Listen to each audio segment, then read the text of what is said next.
This is B Thrash 101. You tuned back into Couch Talk. And today I got two special guests with me. I'm going to let them introduce themselves. Oh, I'm John Treese with Craig Plus Marketing Group. I'm from the Gary area, and I'm now in Indianapolis area, and my business is basically located within the Chicagoland area and the Indianapolis area. You can call me Damn Damon. I'm a South Bend born native, up and coming comedian, just trying to make the world laugh. Okay. And today we basically going to be talking about marketing, maintaining your brand, networking, and content management, and a lot of other things. So we're going to start off with the marketing online. How do you go about that? Marketing online can consist of various things, like that's a broad kind of topic. It can just be basic PPC or SEO or just total social media marketing. Basically, overall marketing online, I had a couple topics under there, but I'm going to cover most of them just under this one topic. It's basically being authentic, like overall on your social media. I can focus on that primarily. I think a lot of people primarily focus on their social media outside of PPC and SEO. That's really when you're on the next level and you have a major level website and you're looking to increase various engagement and traffic to your website and whatnot. So with social media marketing, you need to be authentic. Like sometimes you look at the big brands and you see like Pepsi and things like that, big brands like that, or Kroger, or whatever, in whatever industry you're in, you see the big label brands and you think, oh, I'm trying to do something like that. But nowadays, being yourself within your brand really gets you further than just trying to be cookie cutter. A lot of people that I kind of look up to that kind of are African American, and they kind of got their start really from social media and kind of getting word of mouth and getting engagement from networking and whatnot online. Is Super Scent. She has the Crayola case. She made $1 million in like a day or something like that. So, and she employs people around her. She's been able to uplift her community through pretty much what she's done on social media and also with her brand. She has an authentic brand, a valuable brand. The Crayola case is a great brand. So on top of that, she has a great team and she does her own social media. And when you go to her page, she has her separate page and also Crayola case, but you know who she is. So I think when you have a brand nowadays, not just having a great product, also being somebody behind the product that can let people into your life, and seeing who you are only makes your brand more authentic as well. So I think with social media marketing, your content and who you are is a major part of your overall appearance online. Okay. So do you feel that marketing online is more powerful than marketing in person now? Or like billboards, the newspaper, like that aspect? Not more important. I think it plays a bigger role than I think. Like a lot of corporate entities and whatnot, they're not used to social media. They don't really understand a lot of things that we understand. So when we say, oh, if you put an ad up on Instagram, they're like, who cares? Well, a lot of people care. It comes up just because of your location. It comes up because of your demographic, whatever the case may be. So focusing on that, you can really build from that. And I think kind of focusing on that aspect, just really thinking that only online marketing is going to get you further, is really going to limit how authentic you seem to the older crowd. You don't want to just market to the younger set. You want people to be able to see your brand. So it's a brand that I'm working with now where he said he only wants to do online marketing. And while I understand what he's saying for the startup, getting everything going, I totally understand that. But as far as people being able to know that you're real and being able to actually reach out and touch you or seeing you somewhere, you need to sponsor things. You need to have a billboard. You need to be places where other like vendors or something. It depends on if you're a business to business or business to consumer. It kind of depends on that. But you need to be where people can see you, whatever your consumer may be. So I think it plays a part. I feel like it's 70-30 for the most part. But you definitely need both aspects. I don't think one is more powerful than the other necessarily. Okay. And then on the branding, okay, can you break that down like in detail versus marketing? Okay. Branding is a part of marketing, but Right. you can have a branding manager, you can have a actual promotion manager, you can have a marketing manager. Sometimes a marketing manager and a promo manager can be the same type of person. Okay. But as far as just being a brand, like Damon's a brand, he has a brand. So when you look at him, he has a logo, he has those type of things that is a brand. A lot of people just start up a business, say, hey, I'm gonna sell, I'm not trying to belittle anything, what I'm gonna do lashes or something, but you know, I'm gonna go do this or something, or I'm gonna sell these juices, or I'm gonna do this and that. But you haven't gone through the proper channels to be an actual brand. So you could say, I'm motivated, I'm a budding entrepreneur, but you're not a brand. So understanding how to manage your brand and actually managing your marketing is kind of two different things, because your marketing is your strategy, your marketing is your structure. Oh, so you're trying to get to these type of demographics, these type of targets, you got these type of goals. That's more marketing. But branding is getting this together. So yeah. Okay, so now what would you say like the biggest mistake when people starting off with their brand?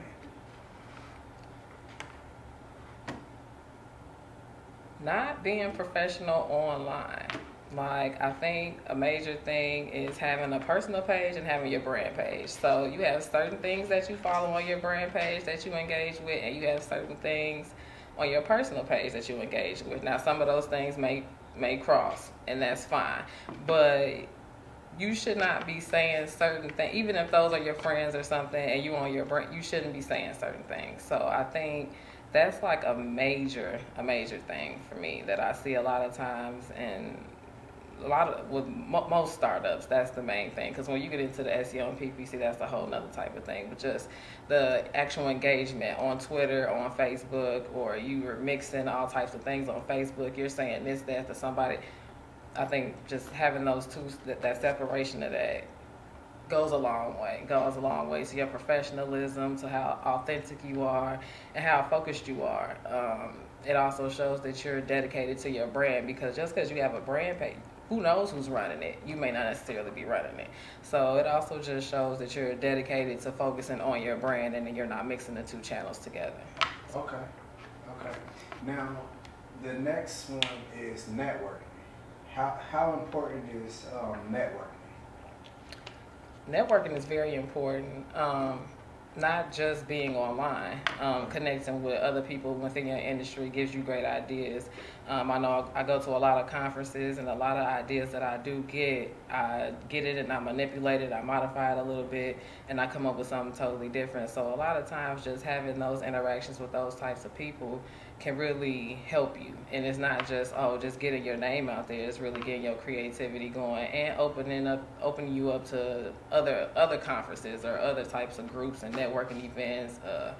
After I went to a certain conference, I was exposed to like different happy hours they had with people, Black professional corporate women. Like, it was certain things that I wouldn't have found, or I wouldn't have really necessarily been exposed to, because where I work, I'm the only one. So nobody would have told me about it unless I just met somebody and said, oh, okay, this, that, and the third. So things like that, it really gets you out there. It gets you to the next level. You never know who you meet. And it's not necessarily a competition type of thing. If you meet somebody that are doing the same thing you do, you never know. You can maybe they do some aspect that you don't do. You can collaborate, or you can bounce ideas off of each other. You know, it's not always a competition type of thing. Networking is to open all the type of doors. So you never know who you can meet and what you can learn and how you can get to the next level. Okay. And on the aspect of content management, like, does that tie into what you said about mixing the two? Yeah, that ties into that, and the social media marketing, just with your actual page on your social media. Just for Instagram, for example, you want to have certain templates. You don't want to just post random things. You want to have some type of flow to your post.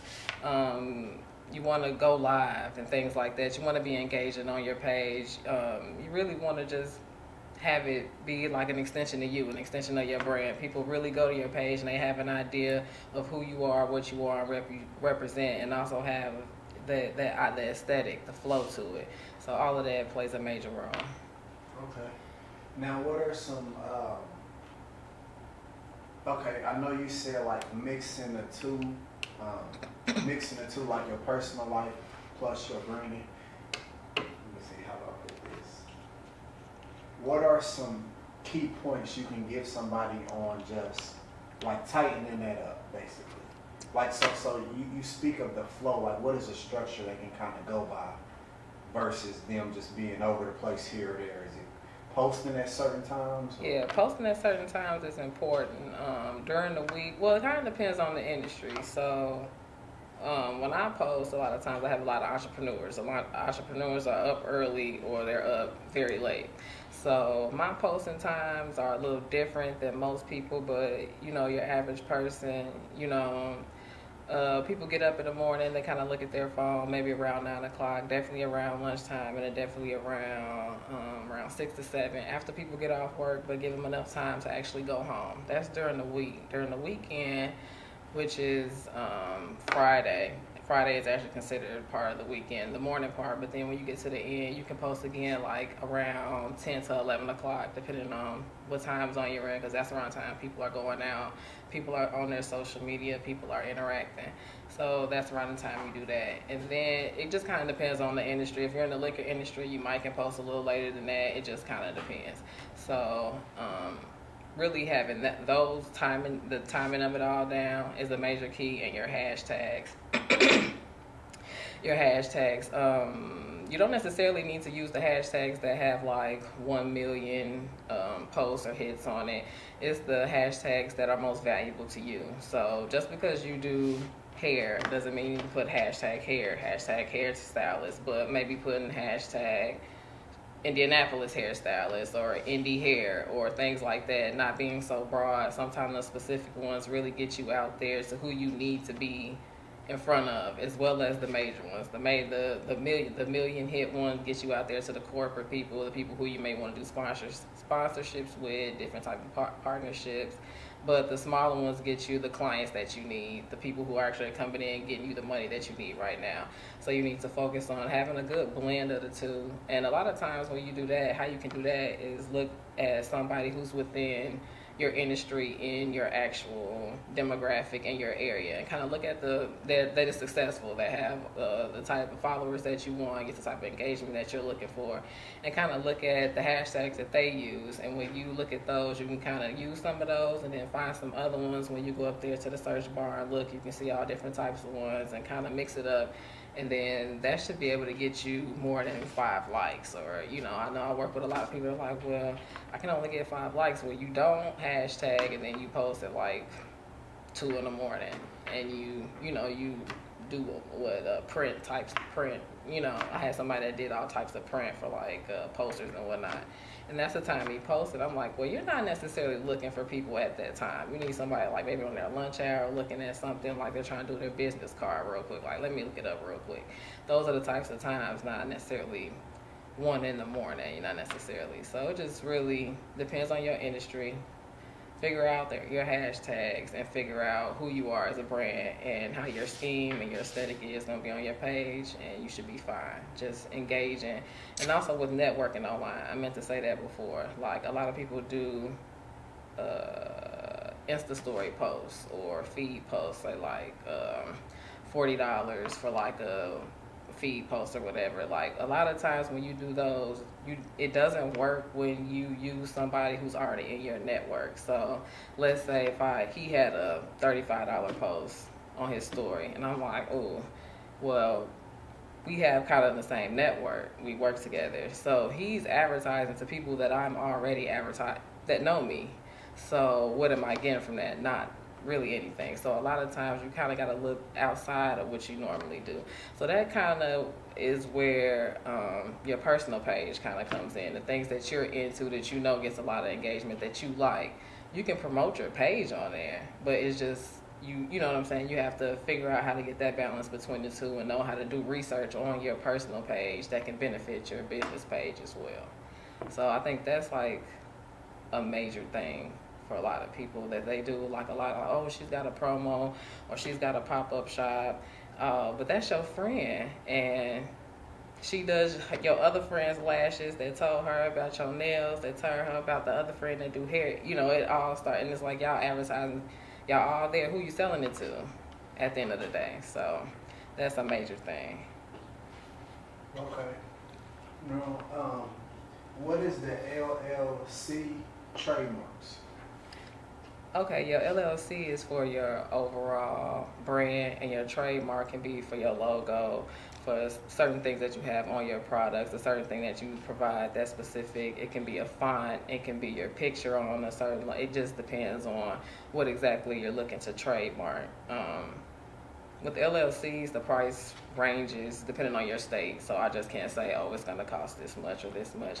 But you look it up on your state website, it should be up there. I know I see a lot of people charging people like outrageous amounts to file, but you can file it on your own. It's not free to file, but you're totally capable with filing on your own. They're not getting any information or doing anything that you can't do. Just going to I know it's the indiana.gov website. I can't exactly remember the actual whole link on there, but it's on there. Anybody can accept, it's accessible to anybody. You pay the fee online. Like, you don't need anybody else to file your LLC, but with your trademark, it can be a little different. It depends on your level of patience, of competency as well, because it's a lot of legal jargon and whatnot. Just understanding different components of your business and how it falls under the different classifications of being within a trademark, because there's different classifications, and if you can't file for two classifications under one classification with one fee. It's two. If you go under like 2B and then try to say, I have another product and it falls under 5B, which I had somebody, she does hair products. She had actual hair products, but the actual hair falls under a whole nother classification. So it would have been 2 fees. It would have been is $250 plus certain tax, whatever. So she would end up paying $500. But she was thinking of her, oh, well, it's going to be 1. It's actually 2. So a lot of times that comes into play, but actually really understanding all the components of what you provide with your product goes into trademarking. So that sometimes requires a lawyer. It depends on what kind of service you provide. There's chemicals, all those types of things, and safety of people, things like that. You might need a lawyer, but I myself, I file trademarks. I do those. I don't file LLCs because, like before, I'll give somebody the information. Like, I'm not going to take your money and do that. You can definitely do it on your own. If you say you're an entrepreneur, you should be able to figure out certain things like that. So when I hear people telling me, oh, well, I got somebody to file my LLC for like $300, I'm like, okay, so it was your LLC and not a trademark, right? Like, yeah, like, okay, so how serious are you about it? You didn't really look it up or anything, but with a trademark, that's very important. After you get your business going, if you get some type of momentum, or you get one of my former clients, she's got a lot of momentum going with a drink that she has, and then all of a sudden people all around her and her community started coming up with the same type of drink, providing it the way that she did. So she's going through the trademark, so that's already within being processed, so anybody else can't really come through and claim what she's been doing.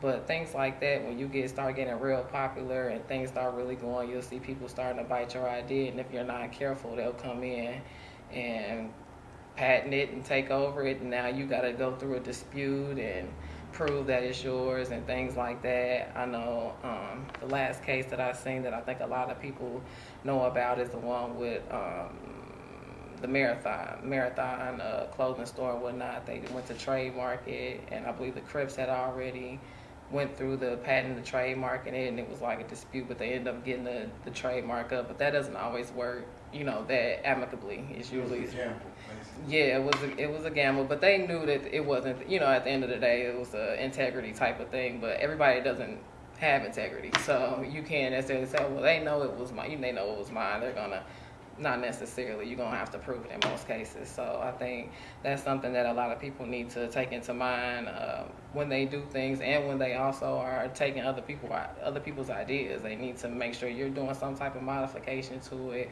or doing something to make it your own, and not just taking something over. Because if you're infringing on somebody's trademark, then you're gonna get sued. So then that's a whole nother thing. So I think people need to take in mind and take more seriously trademarks and LLCs, especially nowadays. Everybody's coming up, everybody has their own business and brand. You really need to take that part of the business seriously outside of, I got a social media page. Well, that's great, but somebody could come and just get it up and they could have a wider audience than you and take off, and now you're sitting there.